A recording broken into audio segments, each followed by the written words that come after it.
美国间谍卫星监视中国上空被致盲，究竟是怎么一回事？神秘的神光工程浮出水面，又为何让五角大楼坐立难安？在数年前，美国军事杂志《空间与太空技术》的一期文章，将来一件离奇的事件。当时，美方听说中国在上海的江南造船厂中有建造一艘新型国产航母的意图。为了探明真相，美国军方专程派遣了一颗间谍卫星前去侦察。这篇情报文章特别披露说，美国新一代的长曲棍球雷达成像卫星，也是美国新型的间谍电子侦察卫星，飞越到中国大陆进行例行的拍照，主要是飞到中国的上海的周边展开侦测拍照的时候，被中国的反卫星武器攻击。在长曲棍球雷达成像卫星试图拍摄相关画面、搜集情报时，突然遭到了某种武器的攻击，并且造成了美国长曲棍球雷达成像轨道卫星长达27分钟的失灵，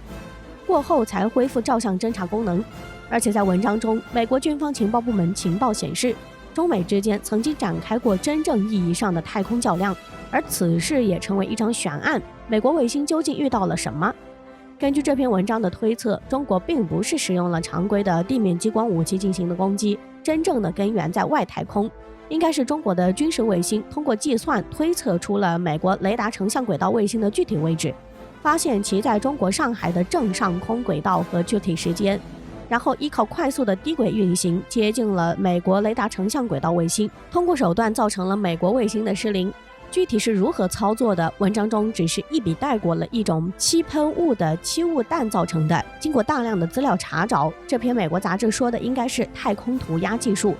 所谓的太空涂鸦技术，就是使用低轨高速运行的攻击卫星，在接近敌方侦察卫星时，准确计算轨道，然后向其发射气雾弹，并在临近敌方星体时压爆弹囊，让气雾经过扇形的喷射喷向敌方卫星。这种气雾弹内含高分子高粘度磁电材料，喷散后强力吸附在敌方卫星的侦察镜头、太阳能板、电子侦察传感器等关键设备上。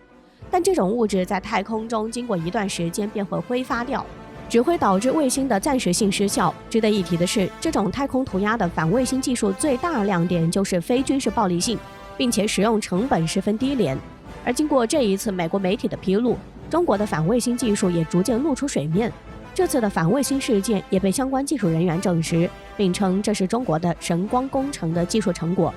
而被认为是中国最神秘的神光工程又是什么？为何能让五角大楼坐立难安？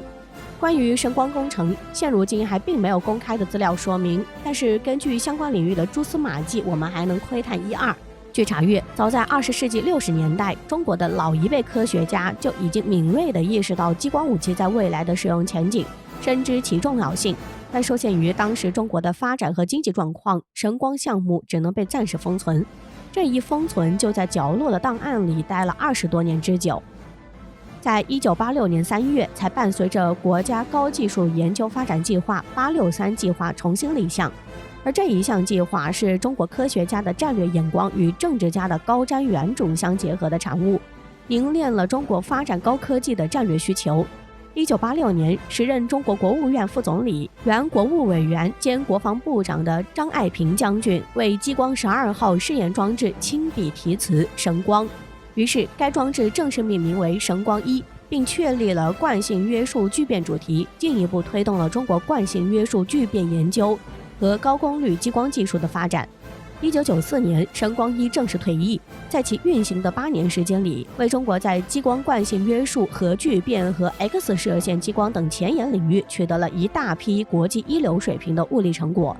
随后，神光2装置立项，神光工程正式启动，规模比之前扩大了4倍。这项高度机密的高技术研究计划，直到2016年结束都并没有被人们所熟知。而据专家人士称，神光计划的主要研究就是定向能激光武器，是一种不受外部电磁干扰、射速极快，并在目前无法被有效拦截的高新技术武器。前面说到的反卫星技术便是神光计划的产物，将气雾弹成功发射出去的就是一种轻型激光，而正在开发的重型激光炮可以轻易地摧毁太空卫星和空间站。同时，神光工程还负责研究一种可以将激光束转换成高频光波的特殊晶体，这对于隐身战斗机起到了很好的克制作用。从上世纪80年代开始，中国军队的装备加快换代起，美国的间谍卫星就成了光顾中国卫星禁区的常客。当局势紧张时，美国间谍卫星可轻易地部署在中国的上空，对重点地区进行不间断的监视。而这一次看不见的中美较量给美国敲响了警钟，中国任由美国监视的时代已经过去了。美国情报人员还透露，早在上世纪80年代初，美国和前苏联也进行过类似的技术。而这次的反卫星事件表明，中国在这方面已经走在世界前列。如果经核实这一情报是真实的，那么这将标志着中国军事能力的又一个新的重大进步。如果说在传统的导弹技术方面，中国落后于美国不可置否，因为中国军事发展起步较晚，基础工业差，加之西方国家对中国军事技术的不断封锁，差距肯定是存在的。但这种差距在被中国慢慢缩小，中国正在迎头赶上。但是在新型激光的武器应用方面，孰优孰劣就不好一概而论了。激光技术毕竟是新型领域，技术难度大，西方国家研究多年也并没有实际性的突破，可以说跟中国是站在同一起跑线上的。并且随着中国科学技术的不断发展，中国在激光领域的研究甚至处于世界的领先位置。有相关领域的人员曾称，如果不是牵涉到军事机密，那一年的诺贝尔奖恐怕绝不会是俄罗斯人。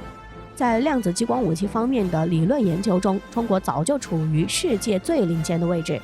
总的来说，目前我们能够知道的只是一些技术方面的研究与创新，具体有着哪些的应用，或者已经结合技术实际造出了哪些武器或装备，我们便不得而知了。但值得相信的是，通过了近50年的不断发展和积累，一定有着什么不为人知的先进设备被研制出来，只是因为保密政策的原因，我们无法探究。但通过反卫星等实际作战应用的披露，这些不为人知的高新产物正在默默地守护着中国的安全。而如今，定向能激光武器与原子能、半导体、计算机一起被称为20世纪的4大发明。由于激光有方向性强、单色性好、亮度高、相干性好等特点，作为武器应用前景十分广泛。上世纪90年代，鉴于激光武器的重要作用与地位，美国、俄罗斯、以色列和其他的一些发达国家都投入了巨额资金，制定了宏大的计划，组织了庞大的科研队伍，开发激光武器。至1990年代初，仅美国政府对激光武器的研究投资就高达90亿美元。20世纪80年代中后期，苏联和英国的军舰或陆上已有实验性战术激光武器装备，美、法、德等国也做了大量试验。战略激光武器研究费用高，技术难度大，其前景还有待观察。